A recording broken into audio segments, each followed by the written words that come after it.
Hai, Assalamualaikum. Aku Fulan Hamsyati, balik lagi di channel aku, Fulan Story.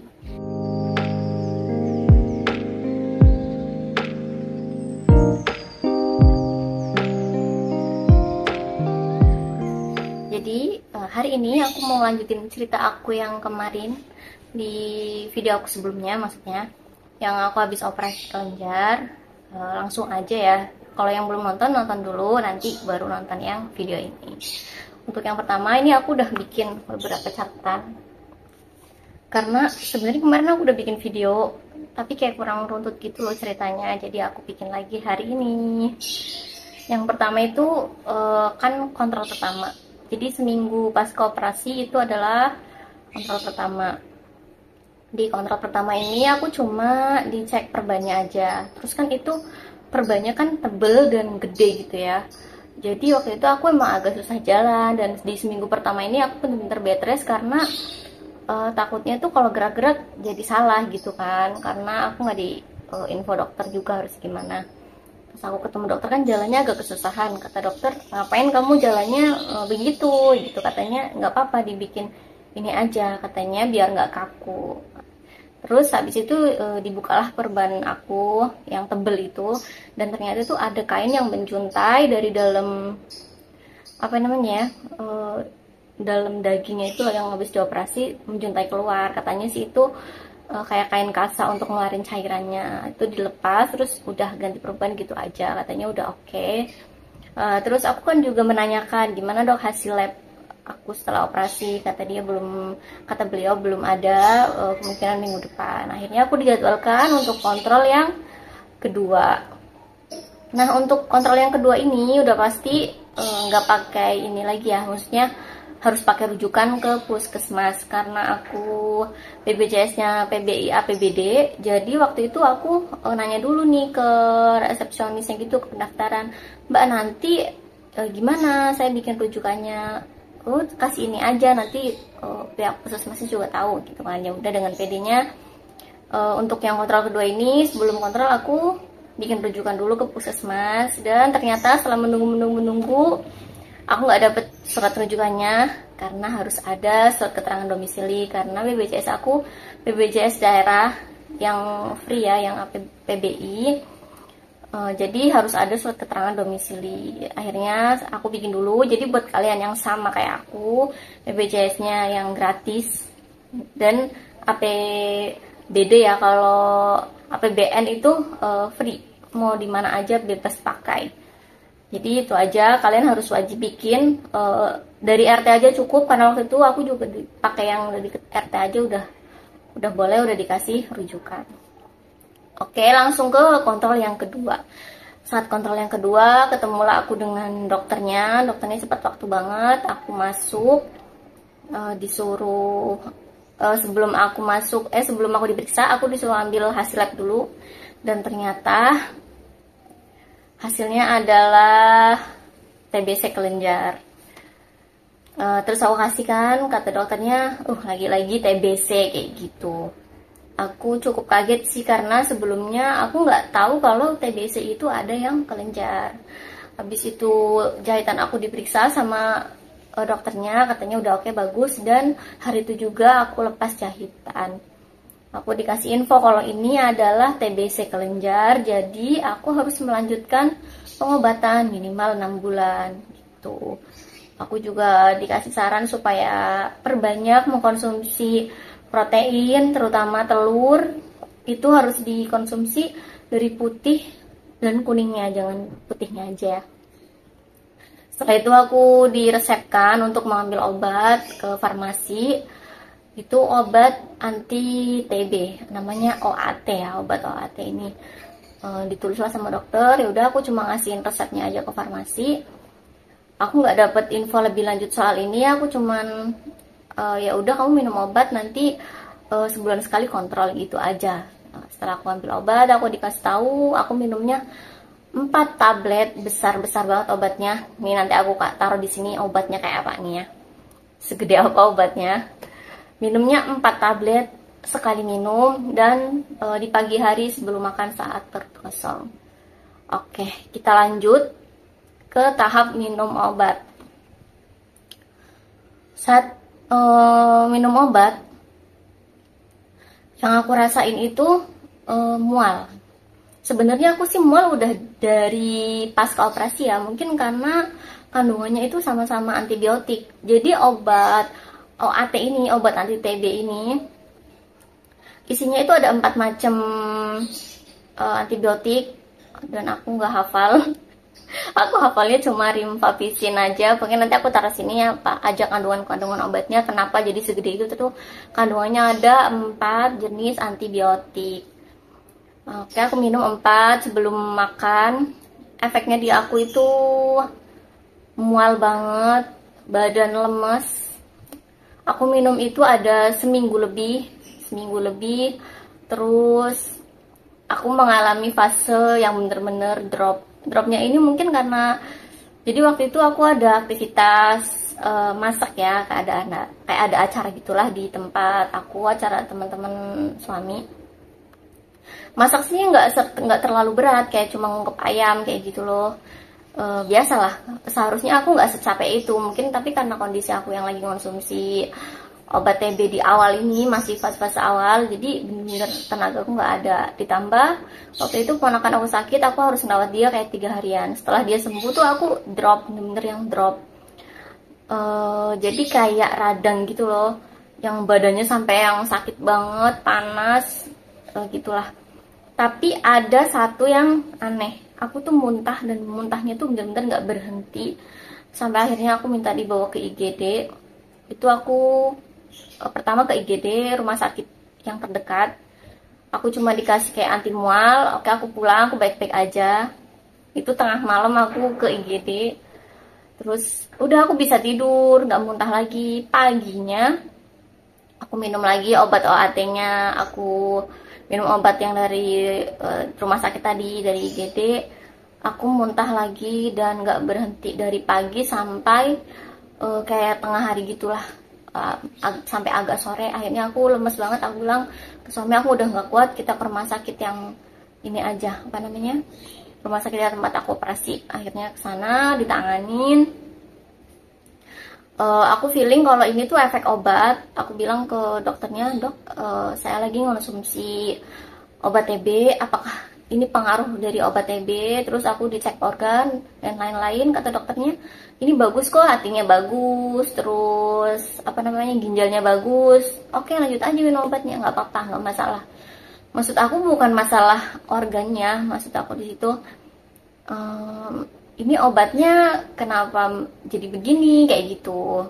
Tapi di situ karena dokter bilangnya begitu, akhirnya ya udah, aku dirawat itu 4 hari di rumah sakit dengan kondisi tuh kayak 3 hari muntah terus. Aku selalu bilang ini apa obatnya nggak bisa diganti atau apa gitu, tapi semua dokter tuh bilang, semua perawat bilang efek obat TB itu memang begini di awal, muntah-muntah, memangnya kamu nggak dikasih tahu gitu kan. Ya memang aku nggak dikasih tahu apa-apa ya. Akhirnya setelah diskusi dengan suami dan kakakku yang dari kampung akhirnya kesini ya sama ibu, ya udah stop dulu obatnya, toh diminumnya belum ada 2 minggu, jadi berapa belas hari gitulah, hampir 2 minggu, tapi belum ada 2 minggu, menuju 2 minggu. Akhirnya disampaikan ke perawat, untuk disampaikan ke dokter.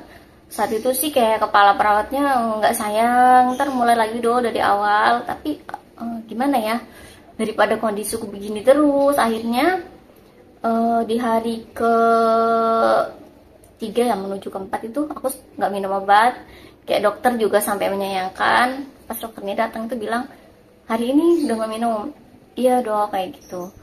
Aduh sayang banget ya gitu kata dokternya. Terus akhirnya kayak dokternya evaluasi, dicek lagi, kamu minumnya apa sih, OAT ya, dosisnya berapa? 4 dok gitu.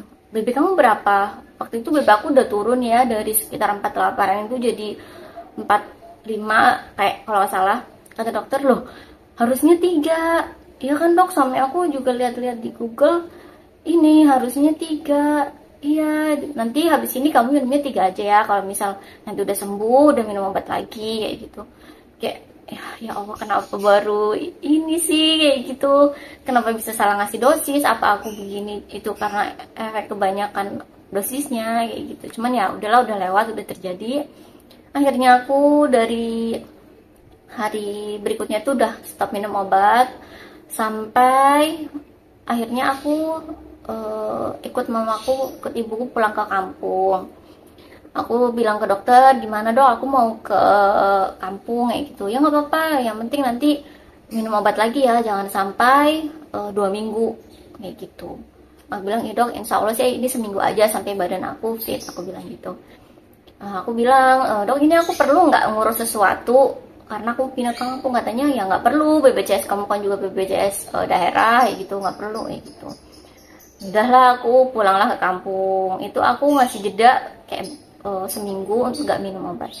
Sampai akhirnya aku minum obat lagi dan mual lagi. Tapi lebih bisa dikondisikan kayak mual aja kayak beberapa jam terus udah oke. Paling di tenaga aja hilang lagi, bener nggak ada tenaganya. Habis itu proses bergelut dengan mual-mual itu dan lemas. Pas puasa apalagi itu sangat menyiksa, apalagi minumnya kan itu sebelum sahur.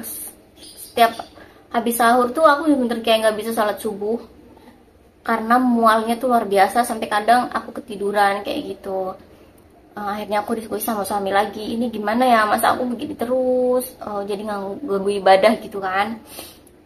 Terus aku akhirnya pas di Google itu aku pernah lihat minum obat TB itu nggak harus pagi, bisa juga sebelum tidur. Akhirnya udah aku nyoba sebelum tidur, itu lebih better, lebih enakan lah gitu. Walaupun awal-awal yang masih tetap mual, ganggu waktu mau tidur tuh mual banget, tapi lebih baik lah gitu.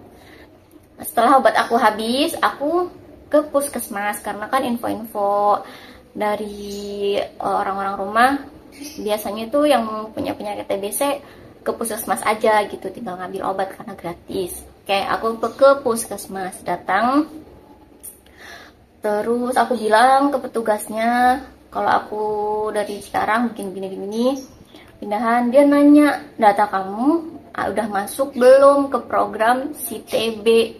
Dan aku nggak tahu sama sekali. Ini juga informasi buat kalian, kali aja ya kalian sakit di perantauan, terus sakit TB kayak aku di perantauan terus mau pulang, atau kalian dari daerah mana mau ke daerah mana lah, mau pindah gitu, mau pindah pengobatan. Sebelum pindah kalian pastiin dulu ke rumah sakit atau ke tempat kalian periksa untuk datanya itu diinput ke program CTB, dan nanti dipindah ke tempat kemana kalian mau pindah ya gitu. Akhirnya di hari itu aku nggak dapat obat karena nama aku nggak ada di situ. Aku baru hubungin rumah sakit dan data aku baru dipindah itu sorenya. Tapi alhamdulillah rumah sakitnya cukup gercep juga sih, walaupun aku via telepon.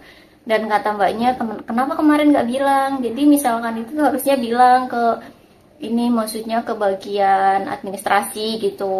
Aku nanyanya ke dokter, kata dia dokter yang memang nggak tahu tentang tentang ini gitu. Ya udah, akhirnya aku ke puskesmas lagi untuk ambil obat. Data aku udah WA-an sama petugas puskesmasnya untuk bilang kayak data aku udah dipindah ke puskesmas daerah aku. Waktu itu aku ditanya, kenapa kena TBC, ketularan dari mana, dari keluarga apa-apa. Aku bilang keluarga nggak ada, bapak, ibu, saudara, tetangga. Aku bilang nggak ada yang kena TB di sekeliling aku juga nggak tahu. Intinya aku habis jalan-jalan, terus ya udah begini kayak gitu. Entah ini aku kena di luaran atau gimana kayak gitu. Karena biasanya kebanyakan TBC itu tertular dari orang terdekat gitu loh. Di situ udah aku dikasih obat.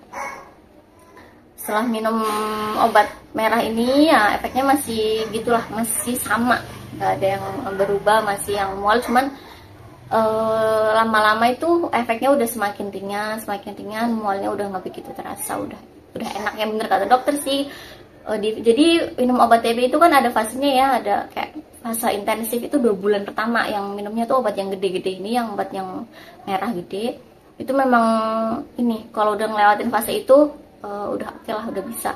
Sebulan pertama aja lah, soal udah sebulan, nanti 2 bulan tuh udah lumayan enak. Akhirnya aku udah 2 bulan minum, aku puskesmas, terus aku cek dahak, disuruh cek dahak. Mungkin takutnya bakterinya ini ya menyebar ke paru, dan alhamdulillah negatif. Habis itu aku juga udah ganti obat yang lebih kecil, yang ada stripnya hijau. Nanti aku taruh di sini. Setelah aku minum obat ini lebih kecil, ya Allah rasanya itu lega banget, kayak diminum lebih mudah gitu. Oke, sekarang aku mau nyeritain efek samping yang nggak terduga tentang obat TB ini. Yang pertama itu selain mual muntah tadi ya, lemes, itu ada yang bikin kayak aku tercengang, kok bisa kayak gitu ya. Itu kulit aku tuh bener-bener menghitam, jadi menghitam terus kusem. Akhirnya aku searching, aku tuh feeling aku tuh nggak pernah sebegininya walaupun aku hidup di kampung gitu loh. Biasanya aku pulang kampung aku panas-panasan bantuin orang tua kayak jemur jagung, kadang panen apa, bantu di kebun, tuh nggak pernah sampai yang segosong ini gitu. Akhirnya aku searching dan ternyata iya banyak yang mengalami kalau kulitnya tuh menghitam, kusam, dekil.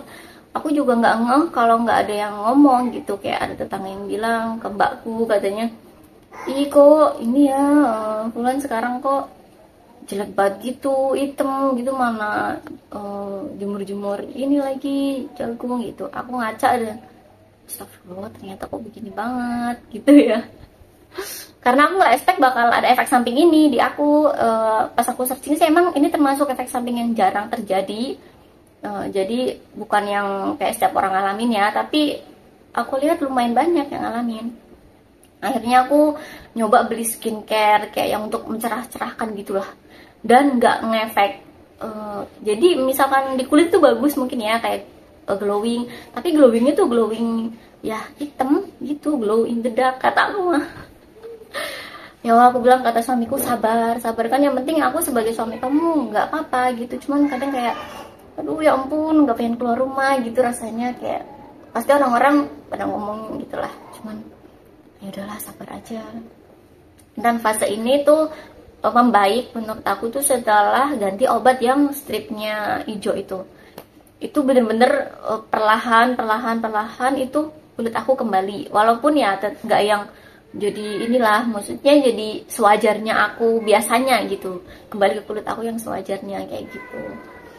Aku juga minum Natur E untuk yang ini ya, ada kandungan glutathionnya. Kata suamiku, coba dibantu ini deh, vitamin dari dalam gitu, jangan cuma dari luar kayak gitu. Alhamdulillah sekarang udah mulai membaik banget setelah ganti obat. Jadi untuk kalian yang sedang mengalami, sabar dulu. Insya Allah setelah 2 bulan kalian akan kembali normal kayak gitu. Dan yang selanjutnya itu ini ya, kayak kuku. Ini nggak tahu efek atau apa, tapi menurut aku ini karena efek obat. Jadi kuku di jempol kaki aku tuh kayak tengah-tengahnya lama-lama kayak menghitam gitu. Ya semoga sih nanti hilang, kata suamiku, nggak apa-apa lah nanti, ya semoga aja hilang gitu. Nah untuk yang bekas operasi sampai sekarang itu masih sakit, ini yang aku bingung sih, apa emang begini atau gimana. Tapi kata mama aku kan belum ada setahun kayak gitu, ya wajar begitu. Apalagi kalau capek itu cenut-cenut banget rasanya, dan disentuh gini, kalau disentuh gini ya, itu masih kayak apa ya, ngambang gitu loh, kayak dalamnya tuh kayak masih luka kayak gitu. Cuman ya buat aktivitas biasa masih oke, cuma kalau lagi capek aja kayak cenut-cenut gitu. Terus mengenai TB, tadi ada yang belum aku sampaikan, aku kelupaan mengenai TB yang kok bisa di kelenjar. Jadi TB itu macam-macam ternyata teman-teman. Jadi yang umumnya itu kan menyerangnya ke paru, yang kedua itu kelenjar, ada yang kulit juga. Yang aku tahu sih ya 3 itu, dari paru, kelenjar, terus kulit gitu. Memang ini jarang terjadi. Pas aku bilang juga kayak, lah kok TBC kok di ini bukan paru-paru, biasanya kan paru kayak gitu kan. Kayak gitu. Oke, gitu aja yang mau aku sampaikan. Kalau misalnya kalian ada pertanyaan, di komen aja, atau mau sharing atau mau cerita pengalaman kalian tentang TBC, boleh komen aja ya. Kalau kalian terbantu dengan video aku, suka dengan video aku, jangan lupa like, comment, and subscribe. Assalamualaikum, terima kasih.